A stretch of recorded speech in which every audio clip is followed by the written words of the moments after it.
Y aquí estamos en esta noche para darle la bienvenida a la doctora Florencia Cuaino. ¿Cómo estás, Flor? Hola, bien, muy bien. Bueno, trabajando en el Centro Médico para la Familia. Sí, así es. Empezamos hace unos meses, por suerte, y con un buen recibimiento por todo el barrio, que están contentos de tener un centro para la familia, como se llama, digamos, porque gracias a Dios se incorporaron un montón de profesionales que no tenían nada cerca, siempre se tenían que venir hasta el centro y eso lo favorece a todos, digamos. Bueno, así que muy contentos. Bueno, qué lindo. ¿Qué día estás vos ahí? Yo por ahora estoy los martes a la tarde, de 3 a 5:30 de la tarde. Bueno, así que para la gente entonces del Barrio Norte, Centro Médico para la Familia, la doctora Florencia Cuaino atiende allí, tiene la posibilidad de tenerla cerca y tenerla en el barrio. Bueno, y es un tema que no es para nada fácil el que te pedí. Es el tema de la muerte súbita, es un tema del cual se habla mucho. Sí.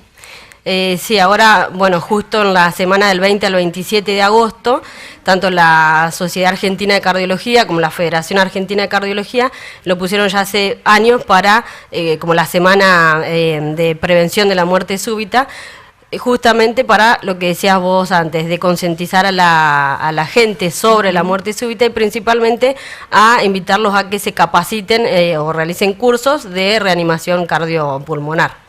Sí, ahora en este momento están haciendo muchos cursos, entrenando a la gente para esto, ¿no? Claro. Y la gente lo hace. Y es importante, y además ahora cambiaron un montón de cosas y lo hace como más sencillo para la gente que capaz no está capacitado y para que también pierdan el miedo, no es, hacer RCP o reanimación cardiopulmonar no es tan complejo, o sea, si aprendemos determinadas técnicas y pasos a seguir, lo podemos hacer todos, así que es muy importante que se vayan formando en esa parte también. Bueno, ¿qué es la muerte súbita? Cuando hablamos de muerte súbita, por ahí la gente dice, y tuvo una muerte linda, se murió dormido, ¿no? Bueno, en general la muerte súbita se refiere a la aparición repentina e inesperada de una parada cardíaca que se suele producir desde el inicio de los síntomas. En general se habla de que transcurren 1 hora desde que el paciente presentó síntomas y se suele dar en un paciente que hasta el momento parecía gozar de buena salud, o sea, de que era inesperado que ese paciente sufra una parada cardíaca. En general nosotros hablamos de muerte súbita cardíaca, si esa muerte súbita, o sea, si ese evento se da en un paciente que ya sufría de alguna alteración congénita o adquirida, digamos, del corazón y sufre una muerte súbita, o bien si se lo estudia después del fallecimiento de esa persona y se logra encontrar, digamos, la causa cardíaca de ese fallecimiento. ¿Y son frecuentes estos eventos? En general, las enfermedades cardiovasculares causan más o menos 17 millones de muertes al año en todo el mundo. De esas muertes, el 25% son por muertes súbitas cardíacas. Por suerte, hace más o menos 20 años, sobre todo en los países más desarrollados, estos eventos han disminuido, pero gracias a ¿qué? A la prevención de la cardiopatía isquémica, que como vamos a ver es una de las causas más frecuentes que lleva a la muerte súbita. Y ahí, viste que a veces los datos nos indican más mujeres que hombres, más hombres que mujeres. ¿Cómo es en esto? En general se habla de que es más frecuente en hombres que en mujeres, pero también tiene en cuenta la edad, o sea, suele ser más frecuente en pacientes de edad más avanzada, pero en general en relación al antecedente, como decíamos antes, de cardiopatía isquémica, de infarto o de insuficiencia cardíaca, pero en general se da más frecuentemente en hombres. Así que bueno, las causas de muerte súbita sería lo que estás nombrando. Claro, en realidad lo que lleva a que se provoca una muerte súbita es una arritmia, que es una arritmia maligna que la llamamos fibrilación ventricular. Básicamente lo que hace esa arritmia es, como dijimos antes, de manera súbita e inesperada, hace que el corazón se empiece a contraer de manera desorganizada. Entonces ningún latido va a ser eficaz. La consecuencia de eso es que, como el corazón no está provocando latidos eficientes, los órganos se quedan sin oxígeno y sin nutrientes. Lamentablemente el órgano que más sufre y que primero sufre eso es el cerebro. Por eso la importancia, como vamos a ver después, de asistir a ese paciente, si tenemos la suerte de estar ahí, para tratar de reanimarlo lo antes posible para evitar las lesiones cerebrales a futuro, digamos, si se recupera. Claro, vos nos hablás de una arritmia maligna. ¿De qué se trata esto? Esa arritmia maligna, porque digamos, la muerte súbita la causa esa arritmia, pero ¿qué hace que una persona tenga esa arritmia, esa fibrilación ventricular? En realidad hay diferentes cuestiones. En general, por ejemplo, tenemos que dividir al paciente en edades, porque no es lo mismo que tener una muerte súbita en un bebé, que en ese caso hablamos de muerte súbita al lactante. Se da más o menos entre los 6 y entre el nacimiento y hasta los 6 meses, que no es muy frecuente. En esos casos todavía no se sabe la causa. Lo que sí se sabe que es que con el tiempo también han disminuido las muertes súbitas en los lactantes, gracias a las medidas que son fáciles de adoptar y que siempre se les recomiendan a los padres que lo hagan. Una, la más fácil y la más conocida, es evitar que el bebé duerma boca abajo, o sea, que duerma boca arriba.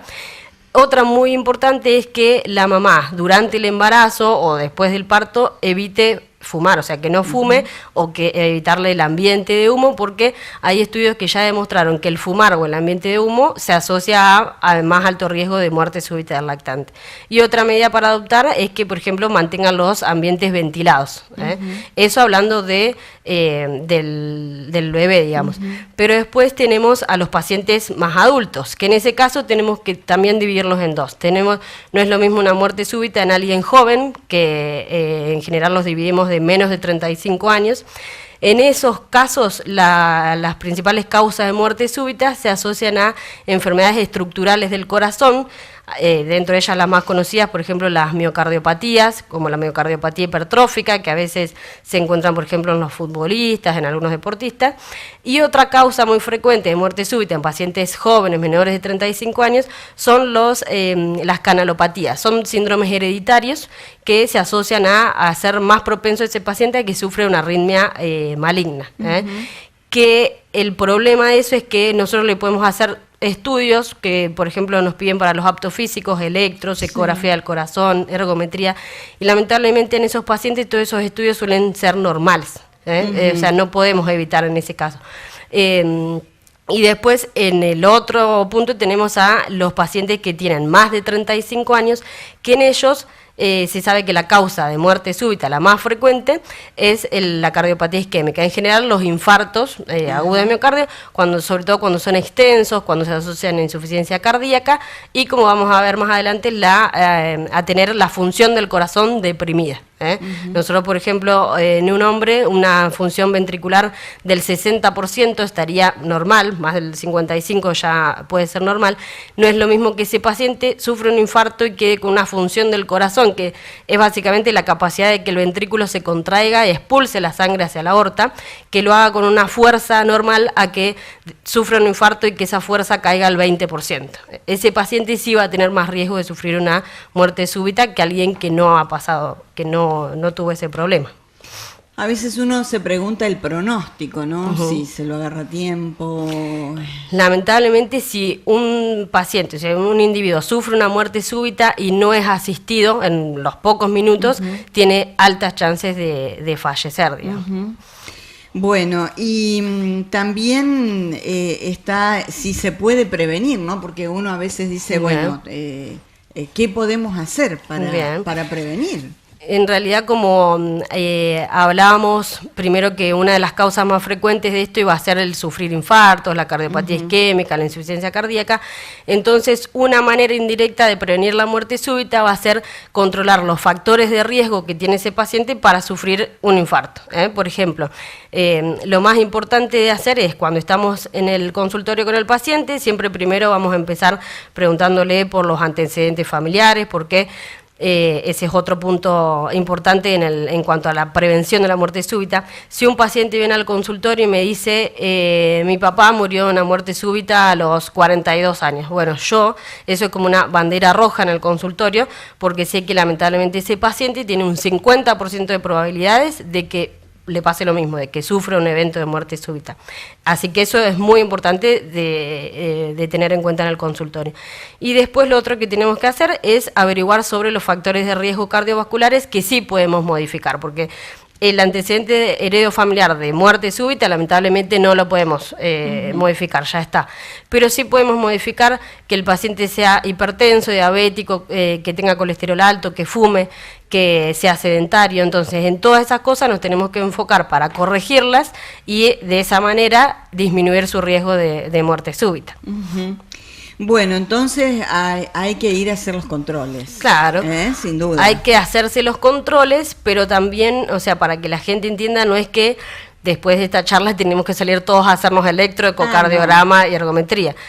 En busca del riesgo de muerte súbita que hablábamos antes, si vos me decís a quién sí o sí tendríamos que hacerle esos estudios, yo te diría, primero a el familiar de alguna persona que me dice tuvo el antecedente de muerte súbita en un familiar sobre todo de primer grado. A ese paciente yo lo voy a seguir de cerca siempre, con electrocardiograma, ecocardiograma, Holter, ergometría y demás, en busca de algún parámetro que me diga de que puede haber algún síndrome hereditario de los que te decía antes, de que lo haga propenso a sufrir arritmias malignas, que en busca, por ejemplo, del eco o en el electro, que haya signos de que el corazón está grande, que me hagan llamar la atención para seguir estudiándolo.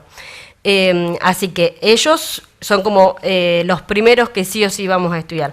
Y por otro lado, el otro paciente que sí se debería estudiar es aquel deportista, sobre todo, que suelen estar acostumbrados a hacer deportes intensos, pero se ha visto que por más que esté entrenado, el desgaste físico que hay ante, por ejemplo, unas maratones intensas o largas, digamos, eso le genera un aumento del riesgo de que se provoque una arritmia o de que empeoren alguna cardiopatía estructural que capaz el paciente, si no se hizo los estudios, no sabía que tenía y se desencadena con una muerte súbita, por ejemplo, haciendo una maratón o algunas de esas carreras de alta intensidad.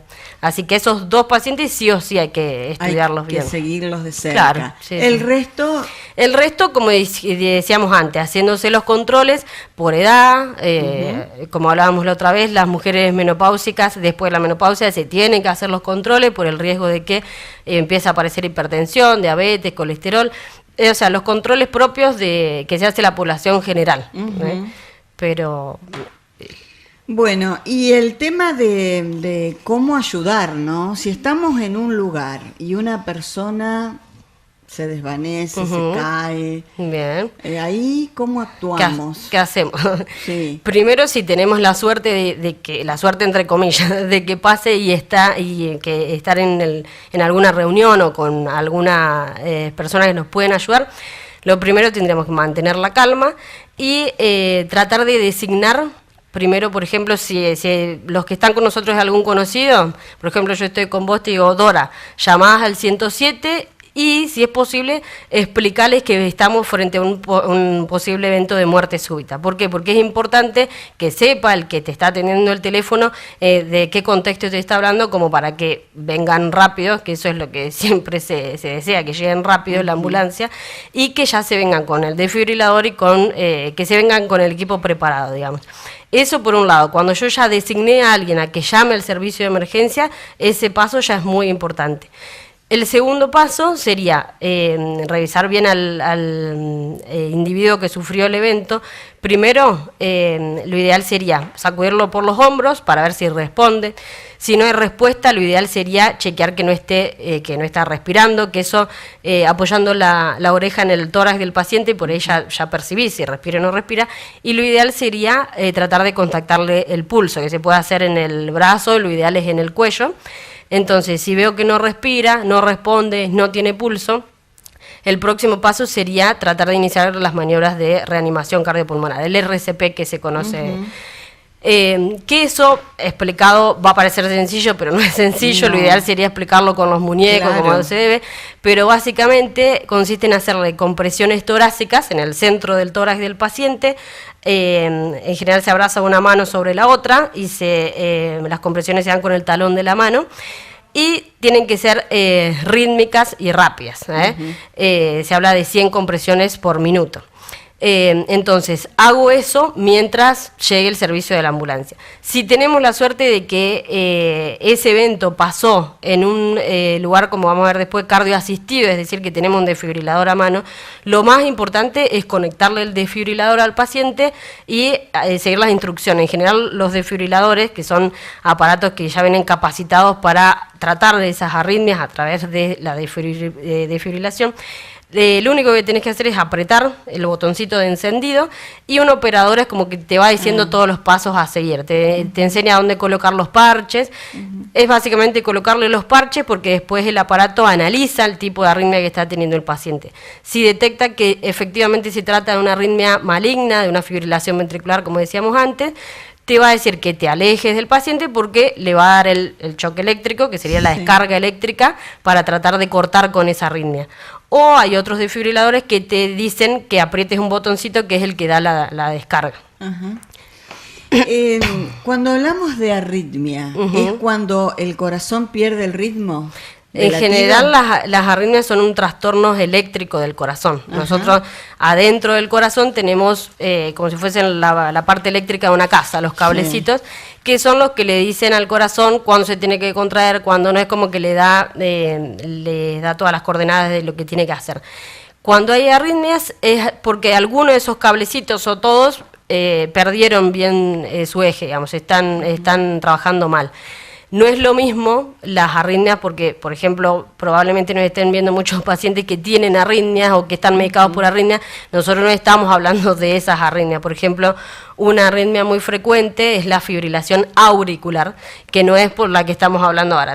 Una fibrilación auricular no va a causar una muerte súbita, pero sí una fibrilación ventricular. O sea, es que los ventrículos se empiezan como a enloquecer, no mandan latidos efectivos y por eso se descompensa la persona. Y eso pasa así, por eso se llama muerte súbita, porque de pasa la nada. En general se dice que el paciente una hora antes empieza con síntomas, pero ¿qué pasa? A veces, lamentablemente, muchas veces pasa mientras el paciente está dormido, o sea, hay cosas que pasan en el cuerpo, pero si estás dormido no hay manera de saberlo. Claro, sí, viste, hablábamos antes de empezar la nota, muchos actores o actrices o diseñadores de moda que llevaban una vida súper sana y de golpe uno se pregunta ¿y cómo? ¿Qué pasó? Claro. Pero aquí está la explicación, ¿no? No, y como yo te comentaba antes que hace 2 semanas, si no me equivoco, un joven, porque tenía 38 años, atleta, termina de hacer una carrera de bici en mountain bike en las montañas, si no me equivoco era en Córdoba. Cuando lo termina ya se sentía mal, alcanza a avisar a su compañero que se sentía mal y en el camino hacia el hotel, en la ruta, sufre una muerte súbita. Por suerte estaba la ambulancia cerca del evento, entonces llegó rápido. En un momento fue una muerte súbita reanimada o abortada porque lo pudieron asistir al paciente. 38 años, lo estudian, le terminan colocando un stent en una de las arterias principales del corazón y lamentablemente a las 2 horas fallece. Pero para que te des una idea, de 38 años y efectivamente tenía enfermedad arterial coronaria y no lo sabía. Hay que ver si probablemente por la lesión que comentan en alguna ergometría se tendría que haber visto, pero hay gente que se confían de que son jóvenes y de que no pasa nada y se anotan en esas carreras, algunos entrenados y otros que se despiertan un día y dicen tengo que hacer esto o por un desafío personal sin hacerse los chequeos previos y entonces de eso es lo que estamos hablando, de tratar de evitar esas cosas, o sea, siempre hay un tiempito para hacer un control o una consulta para ver bien si estoy en condiciones o no. Como te decía antes, el tema del apto físico, que también es otro tema aparte, el paciente viene al consultorio, le podemos hacer todos los estudios Y dar el apto físico siempre es un riesgo, porque, o sea, es un apto físico del día de hoy. O sea, el día que yo te veo, estás bien, estás en condiciones de hacer actividad física. Pero de acá lo que pase mañana, porque, por ejemplo, tampoco sé el deporte que va a hacer después esa persona, pero si se exige de más o pasa algo, o sea, pasa un evento de muerte súbita, no es que la culpa fue el que te dio el certificado de apto físico, o sea, es justamente porque hay causas hereditarias, arritmias que se heredan o diferentes motivos que te van a desencadenar una muerte súbita por más que tengas todos los estudios bien. Claro. ¿Y el tema de la autopsia se puede hacer para Claro, saber? a veces sobre todo cuando hay muerte súbita en los jóvenes, se les hace la autopsia como para ver qué era lo que pasaba. A veces se encuentran que efectivamente tenía alguna cardiopatía congénita o alguna enfermedad estructural del corazón que no se conocía, porque a ver, si no tenés síntomas, si vos te sentís bien y sos joven, no es raro que vaya el cardiólogo a hacerte algún chequeo. Otras veces en la autopsia no se encuentra ninguna cardiopatía estructural que justifique lo que te pasó, y ahí en general es cuando se habla de que probablemente tuvo un síndrome hereditario que lo hacía propenso a tener esas arritmias malignas. Claro. Bueno, ¿contamos con una ley? Estamos ahí.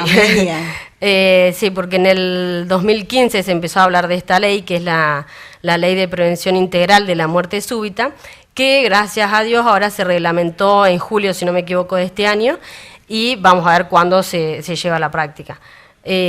Básicamente lo que hace esa ley es tratar de prevenir la muerte súbita en espacios públicos o privados, pero que tengan una concurrencia de de individuos de más de 1000 personas por día.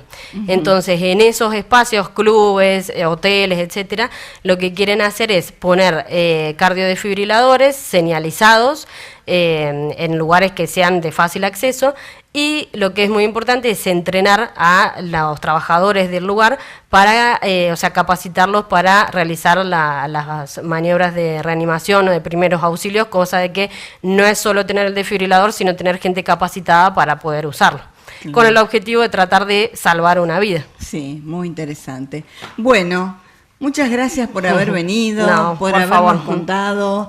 Y en la gente joven, ¿a partir de qué edad tienen que hacerse los chequeos? En general, como decíamos antes, pueden ser jóvenes y yo hacerle todos los chequeos y no encontrarle nada. Sí. Pero, como decíamos antes, si ese paciente va a hacer un deporte de mucha exigencia, ahí sí hay que hacerlo. Yo, bueno, soy cardióloga de adultos. En general veo pacientes de 12, 14 años para adelante. Pero si no, si es alguno más chiquito, la mamá se quiere quedar tranquila, no está mal hacerle los controles, pero eso lo ideal es hacerlo con un cardiólogo infantil, que lamentablemente acá en Esperanza todavía no tenemos, en Santa Fe sí, más que nada porque ellos tienen los elementos necesarios para revisar a un paciente más chiquitito, digamos. Bueno, y que te vayan a ver al Centro Médico para la Familia los martes a la tarde. Ahí estoy los martes a la tarde. Gracias, Florencia. No, gracias a vos. Bueno, la despedimos a la cardióloga Florencia Cuaino, el desarrollo de este tema que es tan importante, ¿no? La muerte súbita.